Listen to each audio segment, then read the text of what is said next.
Hello everyone, welcome to my channel, Scorpio 1111. That's me, and my name is Darlene. And I have someone to bring you through today that is a lovely lady.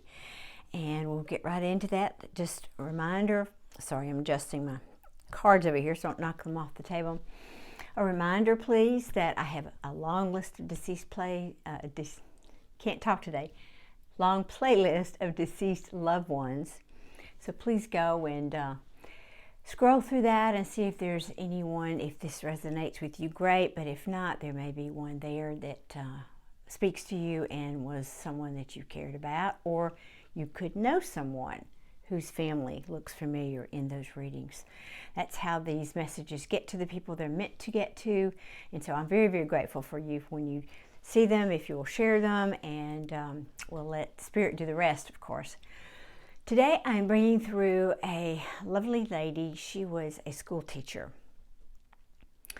and she died in a car accident caused by a drunk driver.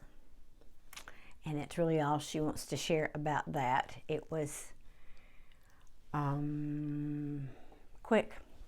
That's what she's telling me. It was quick. She is coming through to bring a message for her husband and her mother. So the first message we'll focus on is for the husband. There was some tension. Can we say tension? You two weren't getting along very well when she passed.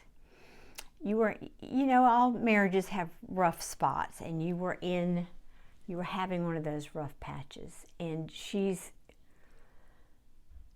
showing me a scene when, after she died, of you grieving.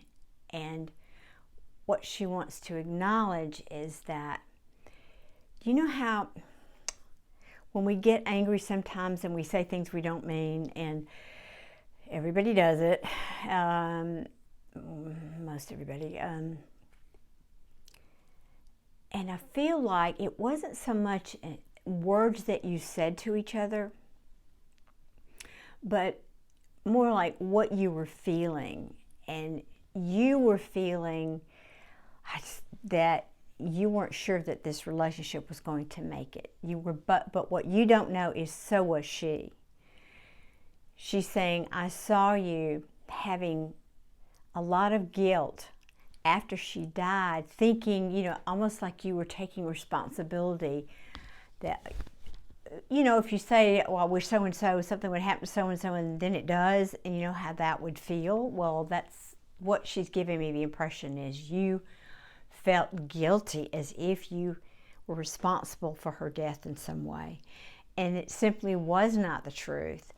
And I know in other words, you punished yourself for feeling bad about the marriage. Somehow you connected the dots, and that you knew rationally that you didn't cause it, but at the same time, you felt guilty because you did care about each other.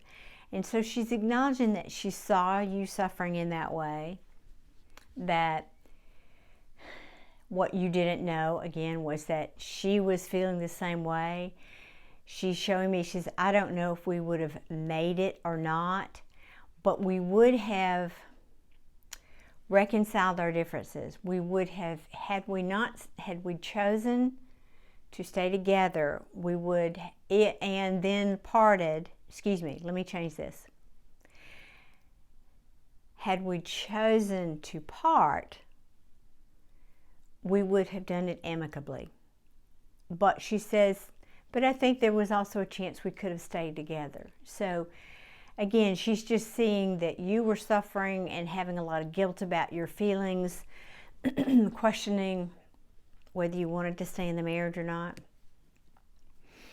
And she just wants to say that there was no need for that, that she was feeling the same way, and she hopes that you can put that behind you. All right, let me see. Anything else about that? I think that's all about the husband.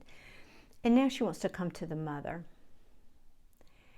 By the way, if you're this far along in the video, please reach down there and hit that like button. I'm so grateful. Just those little things like hitting the like button, making a comment, it helps my channel to grow, and that means these messages can reach more people. So I'm very grateful. And if you want to see more, of course, hit the subscribe button. And also, I do go live. I try to do that once a week. So if you are subscribed, YouTube will send you a notification if you hit that notification bell. So, okay, enough about that business. So back to this young woman's mother. You two liked to, when she was growing up, you would bake together. And even as an adult, she showed me. And she wasn't that old. I mean, I said young teacher. I don't believe there were children here. So, but it was just something you did together as a mother-daughter thing. And you, the mother, you really liked to bake. It was sort of your thing. You were good at it. You enjoyed it. It was one of the ways you showed love to your family. And she's showing me, there was a dish in particular that was her favorite. And this is something you baked, you know, like a sweet. I don't know if it was cake or it was a pan of something, looks like. And you, after she passed, you baked this almost as in homage to her. Because while you were making it, you were remembering her, and you were reminiscing, and you were just going over those shared memories with her. And after it came out of the oven and it was sitting on the counter cooling, and she's showing me you're sitting there, and while all of that felt good, of course, naturally it was bittersweet.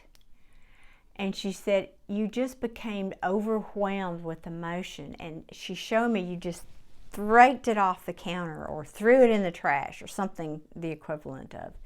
You just became enraged with anger, really, because, you know, you go through different stages of grief, and anger is one.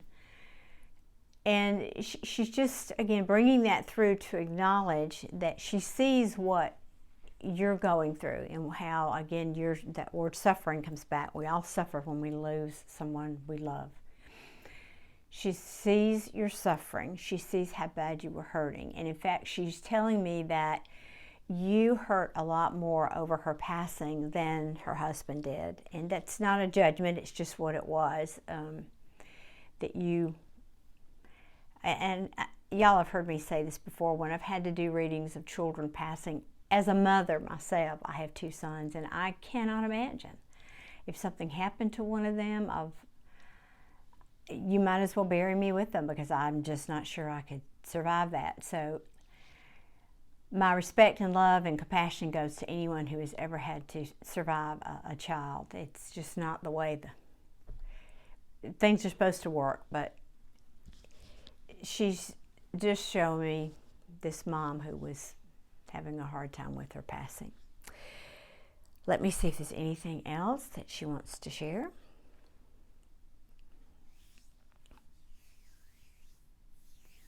She's saying she has a nephew that she wants to say hello to that was younger than her. She used to play games with him. It looks like checkers, maybe even chess, but something like a board game that she used to play with him.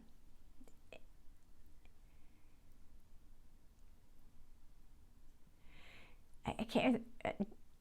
Could you say that again, please?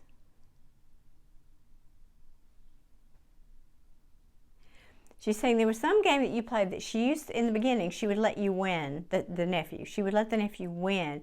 But then as he got older, he got better, and eventually she didn't have to let him win. He won anyway, or, you know, something like that. Just listening now to see if there's anything else.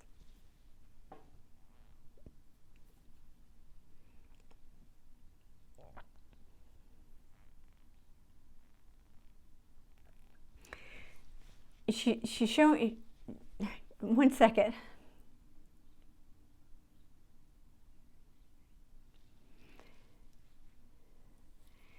She's talking about the pets. This is a message. She's saying, I'm hearing snuggles. Snuggles. But I'm seeing a dog and a cat, and I was trying to figure out who was who, and it's not coming through clear. But she wants to acknowledge the pets, and she's saying give them a love. You know, I see somebody, you know how you do a pet, you take them and you'll kind of lovingly ruffle them in their fur. Yeah. So she's showing me that. She says, love the pets for me. Tell them I said hello. Love the pets for me. Okay, is there anything else? That's it, really. She just wants you to know that she's doing beautifully over there. She made her transition quickly and easily. She is in a very, very good place, and she just, of course, wants you to know, as all deceased loved ones do, that they are watching over you, that they're checking in on you, they see what's going on in your life, and they still love you, even though it's from the other side. All right, well, thank you for viewing today. I appreciate your time. If you stayed to the end, again, please hit that like button, and I will see you very, very soon, and I wish you many, many blessings. Take care.